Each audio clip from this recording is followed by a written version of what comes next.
यदा यदा हि धर्मस्य ग्लानिर्भवति भारत।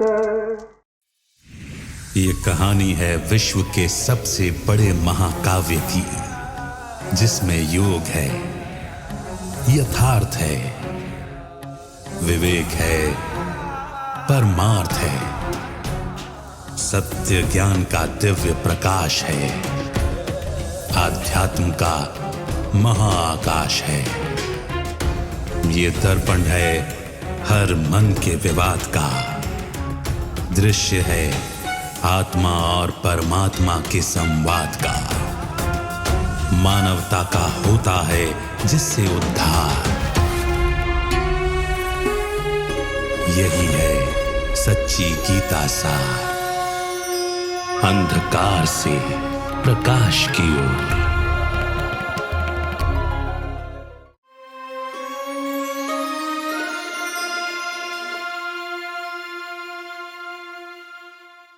नमस्कार। अंधकार से प्रकाश की ओर सच्ची गीता सार इस कार्यक्रम में आप सभी का स्वागत है। हर कड़ी में हम कुछ नए विषयों पर चिंतन करते हैं। गीता के प्रकाश में जब हम चीज़ों को देखते हैं तो कितनी सारी चीज़ों के बारे में गीता स्पष्टता हमें देती है। इस कार्यक्रम का नाम है अंधकार से प्रकाश की ओर। परमात्मा से प्रार्थना सदियों से मनुष्य करता आया है कि परमात्मा हमें अंधकार से प्रकाश की ओर ले चल, अज्ञान से ज्ञान की ओर ले चल और मृत्यु से अमरत्व की ओर ले चल। जब हम ये प्रार्थना करते हैं तो इसका मतलब ये है कि हम अज्ञान में हैं। अगर हम प्रार्थना कर रहे हैं तो हम अंधकार में हैं, इसलिए तो उससे कह रहे हैं कि वो हमें प्रकाश की ओर ले चले। आज इतनी सारी किताबें हैं, इतने सारे मार्ग हैं, ईश्वर प्राप्ति के लिए अनेकों प्रयास मनुष्य करते हैं, तो क्या इन सब के होते हुए भी हम अंधेरे में हैं, अज्ञान में हैं? आइए इसी विषय पर चिंतन करते हैं। हमारे साथ स्टूडियो में ब्रह्मा कुमार ब्रजमोहन भाई हैं। भाई साहब, आपका स्वागत है। ओम शांति। पहला तो प्रश्न मैं यही पूछना चाहूँगा कि हम देखते हैं दुनिया में अनेकों धर्म हैं, अनेकों मठ पंथ हैं, अनेकों मार्ग हैं, अनेकों पूजा विधान हैं, भक्ति के अलग अलग साधन हैं। लोग तीर्थ यात्राएं कर रहे हैं, कोई पैदल जा रहा है, कोई मंदिर चढ़ रहा है, कोई सागर किनारे जा रहा है, कोई स्नान कर रहा है, कहीं मेले हो रहे हैं, कोई जप रहा है, कोई मंदिरों के ही चक्कर काट रहा है, कोई पैदल चल रहा है तो कोई लेट कर जा रहा है। अनेकों विधान हैं, इतने सारे तरीके हैं और उतने ही सारे लोगों के इष्ट हैं। कोई किसे पूज रहा है, कोई किसे पूज रहा है, कोई पत्थर पहाड़, कोई पेड़, कोई नदी तालाब, इतनी सारी वैरायटीज़ हैं। तो ऐसे में ये स्वाभाविक सा लगता है कि इतना सब कुछ हम करते आ रहे हैं और साल दर साल एक नया मंदिर खड़ा होता है, एक नए देवता आ जाते हैं। तो क्या ये अंधकार है, क्या ये अज्ञान है या ज्ञान है, क्या ये प्रकाश है या घोर अंधेरा है? आप ये देख लीजिए कि आखिरकार परमात्मा को ही पुकारते हैं, हे परमात्मा हमारे दुख हरो। इसका अर्थ यही निकलता है, कितने भी धर्म हैं, कितने भी ये हैं, वो गॉड करते हैं कि अगर प्रकाश कोई ला सकता है तो सूर्य ला सकता। इसीलिए ज्ञान सूर्य प्रगटा, अज्ञान अंधेर विनाश। और वास्तव में दुनिया में भी आप देख लीजिए, फिजिकल वर्ल्ड में चंद्रमा रोशनी देता है, सितारे रोशनी देते हैं, उनमें रोशनी किसकी है? सूरज की। वो तो पत्थर है। तो सूर्य ही प्रकाश करता है ना। ये है फिजिकल वर्ल्ड। तो जैसे फिजिकल वर्ल्ड में सूर्य प्रकाश करता है, आध्यात्मिक वर्ल्ड में ज्ञान सूर्य प्रकाश करता है। इसलिए वो कहते हैं, हे परमात्मा हमें अंधकार यानी अज्ञान से प्रकाश की ओर ले चलो। बाकी सारी बातें भी उसी हिसाब से हैं। तो ऐसी कौन सी बात है कि जो परमात्मा करता है और अन्य नहीं कर सकते? तो पहली बात तो यह है, हमें दुख कब शुरू हुआ, हमने भक्ति कब शुरू की, हमें ज़रूरत कब पड़ी पुकारने की? तो ये कहा जाता है कि जब सुख होता है तो कोई याद नहीं करता, अच्छा, इसको सुख को आप रिप्लेस कर दीजिए स्वर्ग से। क्या स्वर्ग में कोई भी व्यक्ति जो स्वर्गवास है, स्वर्ग को भी आप सतयुग में ले आइए, क्योंकि स्वर्ग का वो अर्थ नहीं समझते। क्या सतयुग में, जहाँ सुख ही सुख है, कोई अप्राप्ति नहीं, कोई कुछ नहीं, द्वेष नहीं, एक भाषा है, एक राज्य है, सब राजा प्रजा जनता सब अति सुखी है, सतो गुण प्रधान है। क्या वहाँ कोई पुकारता है, कोई भक्ति करता है, कोई शास्त्र पढ़ता है? कुछ नहीं। कोई मंदिर है? वहाँ तो विश्व ही शिवालय है। इसलिए आपको अलग शिवालय बनाने की जरूरत नहीं। शिवालय का अर्थ है जो शिव यानी परमात्मा ने बनाया स्वर्ग। वो गीता में क्या कहते हैं कि मैं सत्य धर्म की स्थापना करता हूँ। तो क्या स्थापना की? गीता में ये तो कह दिया, लेकिन वो गायब है कि क्या स्थापना की।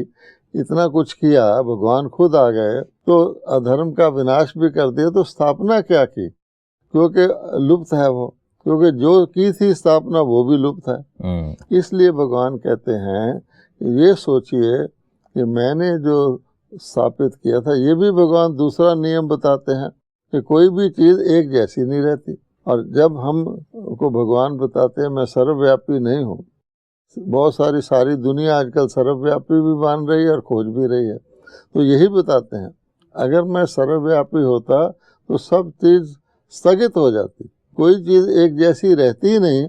इसलिए मैं भी सर्वव्यापी नहीं हूँ।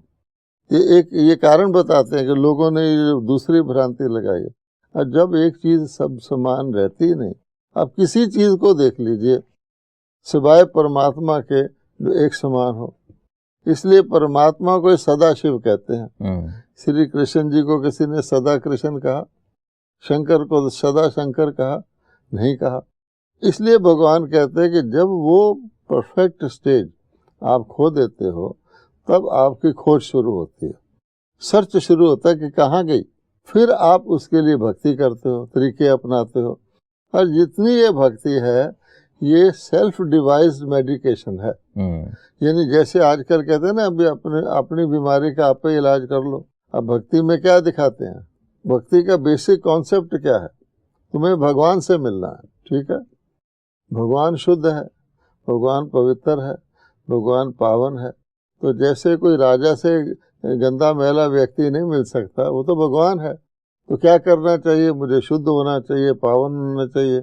अब पता तो है नहीं, इसलिए गंगा स्नान से शुद्ध हो जाओ, दान करके और अच्छे हो जाओ, कुछ दिवाली मना के कर लो, जो कुछ भी भक्ति की प्रथाएं, देवताओं के आगे हाथ जोड़ दो कि मुझे भी आप जैसा बना लो, आप सर्वगुण संपन्न है, मैं नीच हूँ, मुझे बना लो।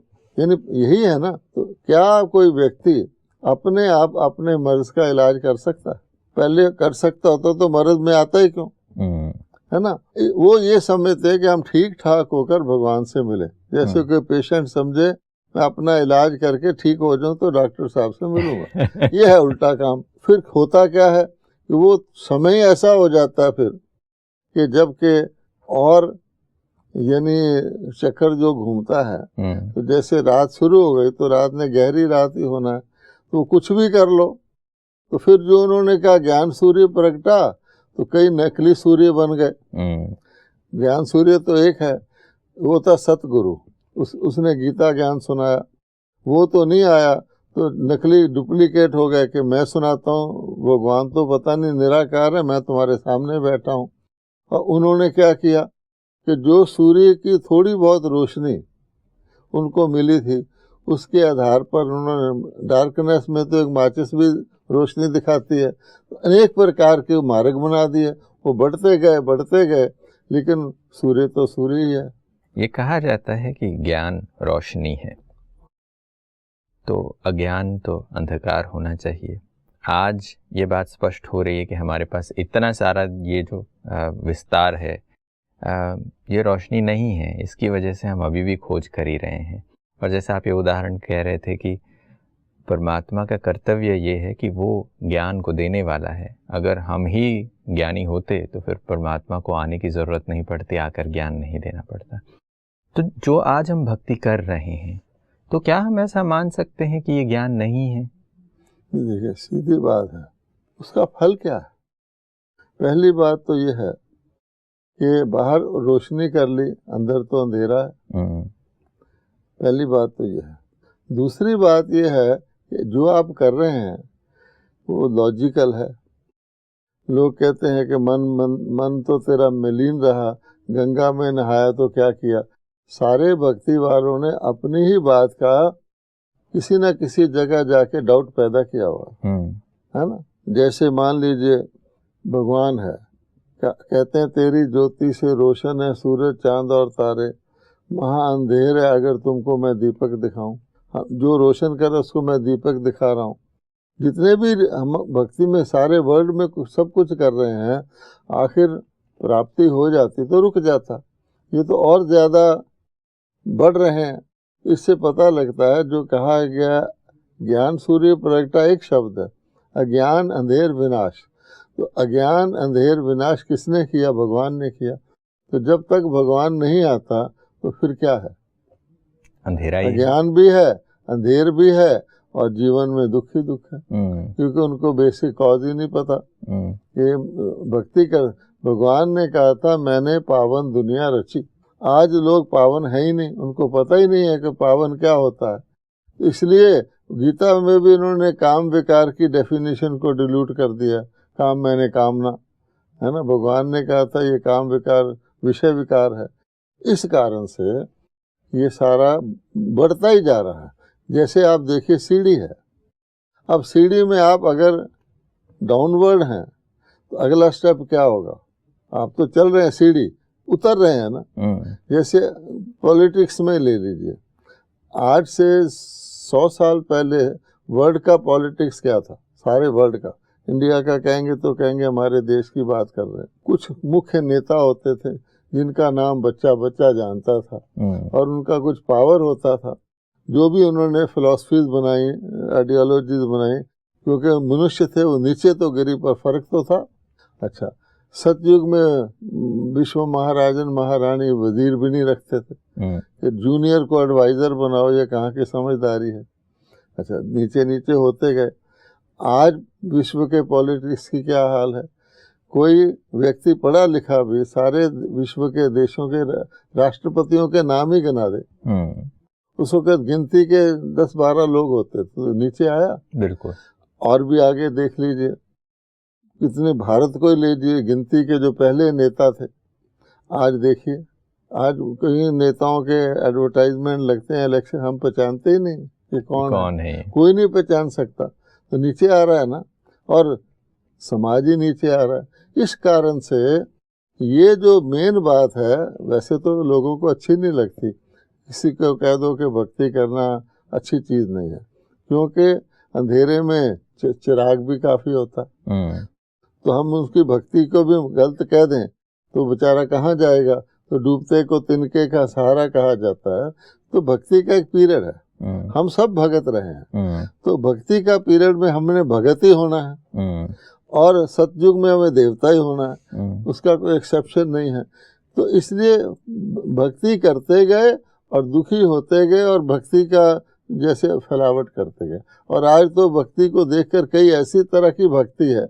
पहले तो थोड़ा व्यक्ति सोचता था कि चलो शिव की कर रहे हैं, देवताओं की कर रहे हैं, फिर धीरे धीरे महात्माओं की शुरू कर दी, जिंदा जी की। फिर आज भक्ति की क्या हालत है, उसको तो कोई समझ भी नहीं सकता। भक्ति का फल हम चाहते हैं भगवान से, तो क्या चाहते हैं? यही कि वो हमें ज्ञान दे। भक्ति हम कर रहे हैं उसी की। तो हम जो 4 लाइनें हम जो कहते हैं, हमें अंधकार से प्रकाश की ओर ले जा, तो भक्ति का फल क्या है? ज्ञान। क्योंकि कहा जाता है ज्ञान बिना गति नहीं।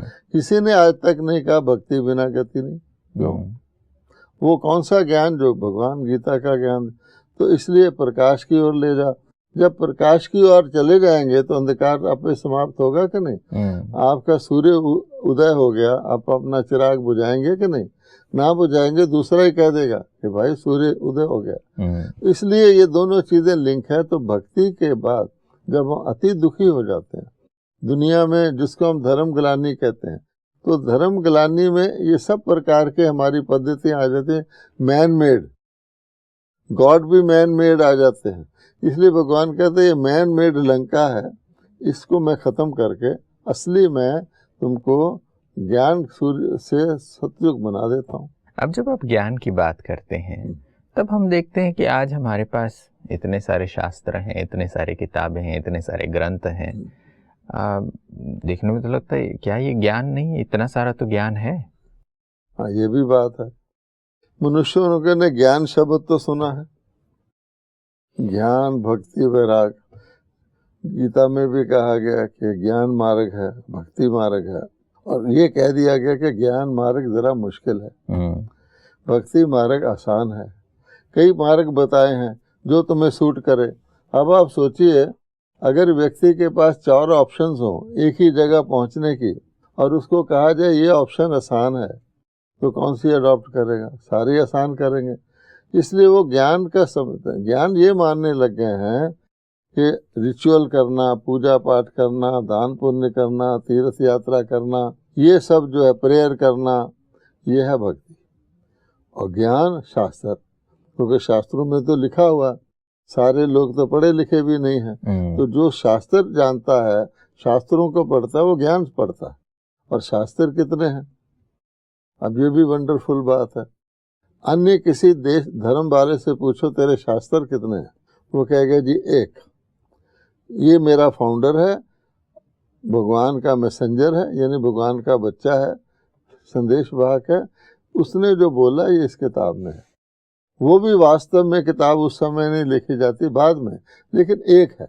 जो भारत के जो देवी देवता धर्म वाले हैं, जो गीता के भगवान की भूमि वाले हैं, गीता के भगवान की भूमि वालों को क्या कहना चाहिए कि आपका शास्त्र कौन सा है? भगवान का है। वो भी चाहे आज किसी भी रूप में मिलता है तो भगवान वाच लिखा हुआ, उन्हें कहना चाहिए 1। हैं कितने? अनेकों। बड़े खुश होते हैं हमारे तो जी, वेद, पुराण, उपनिषद, गीता, रामायण, महाभारत, अनेक शास्त्र हैं, बड़े खुश होके कहते हैं। इसका मतलब क्या हुआ? एक तो उनमें ज्ञान नहीं है। जब खुद कह रहे हैं सर्वशास्त्रमय शिरोमणि गीता है, सभी शास्त्रों का सार है, तो क्यों नहीं उसको कहते कि अगर ज्ञान है पुस्तक में है तो गीता में है? नहीं कहते। इसका मतलब ये कि उसके मर्म को नहीं जानते, या उसके कॉन्टेक्स्ट को नहीं जानते, या जो उसमें लिखा हुआ उसमें कुछ ऐसा घोटाला हुआ जो समझ में नहीं आता, हम उसी को समझने की कोशिश कर रहे हैं यहाँ। अच्छा, सेकंड थिंग, अगर कोई ज्ञान होता है तो इट इज एक ही बारी लिया जाता है। हम स्कूल कॉलेज में पढ़ते हैं, 9th क्लास में पढ़े, उसके बाद 10th में गए, चाहे हम 3rd डिवीजन में पास हुए, 2nd में हुए, लेकिन 9th की किताबें हमें नहीं पढ़नी पड़ेगी दोबारा, ठीक है? और ये हमारे शास्त्र हम तो सदियों से पढ़ते आ रहे हैं, युगों से पढ़ते आ रहे हैं, वही बुक है। अगर कोई व्यक्ति वही बुक बार बार पढ़ता हो तो मैंने फेल हुआ। मैं 9th की किताबें पढ़े जा रहा हूँ, 10 साल हो गए, यहाँ तो 2 युग हो गए, तो ज्ञान काहे का है? नंबर 1। नंबर 2, भक्ति में रेपिटेशन है। मतलब भक्ति में क्या है कि माला फेरनी है तो फिर फेरनी है, फिर फेरनी है, पूजा करनी है तो रोज करनी है, अच्छा तीर्थों पे जाना है तो बार बार जाना है, उसमें कोई भी चीज़ वन टाइम नहीं है। इसका मतलब क्या है कि वो रिचुअलिस्टिक है। अब शास्त्र भी अगर हम बार बार पढ़ते रहें, जन्म जन्मांतर पढ़ते रहें, वो भी भक्ति हो गई, वो भी माला फेरने के समान ही हो गया ना। बिल्कुल, ये है बात। तो ये चीज़ तो जैसे लोग रिपीटेडली कर रहे हैं, एक ही चीज़ को हम बार बार कर रहे हैं, शास्त्र भी हम पढ़ रहे हैं। अगर शास्त्र में अगर हम ज्ञान है ऐसा समझते भी हैं, तो गीता में ऐसा क्यों बताया गया कि अध्ययन से मेरी प्राप्ति नहीं होती? भगवान ने देखा कि जब भगवान अवतरित हुए कि लोग मेरी प्राप्ति के लिए क्या कुछ कर रहे हैं, तो उन्होंने यही देखा कि वेद, अध्ययन, जप, तप, दान, तीर्थ, पुण्य, उन्होंने गीता में 5 जगह लिखा हुआ है, इनसे मेरी प्राप्ति नहीं होती। भगवान की गीता पढ़ रहे हैं और साथ साथ जो मना किया वो भी कर रहे हैं। गंगा राम नल पर नहीं बैठना और गंगा राम नल पर बैठकर ही कर नहीं बैठना, ये और धर्म गिलानी है। जी, ये बात तो स्पष्ट हो गई है कि हाँ, जो चीज़ें हम पढ़ रहे हैं, जो चीज़ हम भक्ति करते आ रहे हैं, वो अगर वास्तविकता में ज्ञान होता तो हमें परमात्मा से ज्ञान मांगने की ज़रूरत नहीं होती, कहना नहीं पड़ता कि हमें अंधेरे से प्रकाश की ओर, अज्ञान से ज्ञान की ओर ले चलो। तो परमात्मा ऐसा क्या ज्ञान देते हैं और उस ज्ञान से क्या पद प्राप्त होता है, क्या मिलता है उस ज्ञान के एवज में? भगवान हमको बताते हैं, क्योंकि वो रचेता है दुनिया के। भगवान हमको मूल बात बताते हैं कि ये मूल बात है, इसके अनुसार चलोगे तो तुम्हारे को जीवन तुम्हारा सुखी, जो तुम चाहते हो वो प्राप्ति होगी। जब डेविएट करोगे तो फिर तुम्हारा दुख शुरू हो जाएगा, चाहे जरा सा हो। उदाहरण के तौर पे दिया गया है कि सीता को कहा गया इस लकीर के अंदर रहना, ठीक है, तुम्हें 100% प्रोटेक्शन है। भगवान कहते हैं मैं ना भी रहूं, बाहर चला जाऊं, तो भी तुम इसमें रहना, यू आर प्रोटेक्टेड। अब सीता ने क्या गलती की, उसी को तोड़ा, तो फिर क्या हुआ आप जानते हैं, लंबी स्टोरी बन गई, जेल में चली गई, कैद में। इसी प्रकार से जिसको आज हम मर्यादा कहते हैं, मर्यादा पुरुषोत्तम राम को भी कहा गया, भगवान ने हमें मर्यादा सिखाई कि ये तुम्हारी असलियत है और इस मर्यादा के अंदर रहना, तो तुम सतयुग में हो। तो आज के मनुष्य ने, आप देखिए आज जो हम दुखी हैं, हर मर्यादाएं तो हमने तोड़ दी हैं। प्रकृति की मर्यादाएं, मॉरल लॉज सब तोड़ दिए हैं। सीजन को भी तोड़ दिया है, किसी चीज़ का खाने पीने के तरीके को भी तोड़ दिया, फास्ट फूड करते हैं, उसका फल देख लीजिए मर्यादा तोड़ने का ये। और आज हम देखते हैं कि ये अज्ञान और बढ़ता जाता है और परमात्मा आकर सिंपल ज्ञान सुनाते हैं। भगवान सिर्फ ये कहते हैं, देखो बेसिक बात ये, तुम आत्मा हो। आप गीता पढ़ लीजिए, उस ज्ञान का कुछ ना कुछ आटे में नमक जितना इस किताब में है, इसीलिए गीता का महात्म है। बाकी सारा होता तो सारे लोग ही पार हो जाते। वो कहता मैं खुद आके बताता हूँ, तो क्या बताते हैं, तुम आत्मा हो, सब आत्माएं हैं। बेसिक बात यह है, आत्मा मान के चलोगे तो मर्यादा के अंदर रहोगे, शरीर मान के चलोगे जो उसका शरीर है तो उल्टा हो जाएगा। ये है ज्ञान का सार। वैसे तो और भी इस पर चर्चा करनी चाहिए हमको, मगर समय को देखते हुए यहाँ विराम लेना पड़ेगा। आने वाली कड़ियों में और भी बातचीत जारी रखेंगे। आज आप आए, इसके लिए आपका बहुत बहुत धन्यवाद। नमस्कार। ओम शांति। दोस्तों, ये कितनी गजब की बात है, हम परमात्मा को पुकारते हैं कि हमें अज्ञान से ज्ञान की ओर ले चल, तो यही स्पष्ट होता है कि हम अज्ञान में हैं। जो इतनी सारी चीज़ें हम कर रहे हैं, इतने सारे ग्रंथ हैं, इन सब के होते हुए भी हमारे पास सच्चा ज्ञान नहीं है। इसलिए तो परमात्मा को कह रहे हैं कि वो हमें अंधकार से प्रकाश की ओर ले चल। और परमात्मा आकर फिर वो कर्तव्य करते भी हैं जिसकी यादगार में हम ये प्रार्थना करते आए हैं। ऐसे समय पर जब परमात्मा आकर ज्ञान दे, तो क्या ये हमारा मॉरल रिस्पॉन्सिबिलिटी नहीं हो जाता कि हम इस ज्ञान को पहचानें, इसे समझें और इसे अपने जीवन में उतारें? आज के इस एपिसोड में बस इतना ही। अगली कड़ी में फिर चर्चा जारी रखेंगे। तब तक के लिए नमस्कार।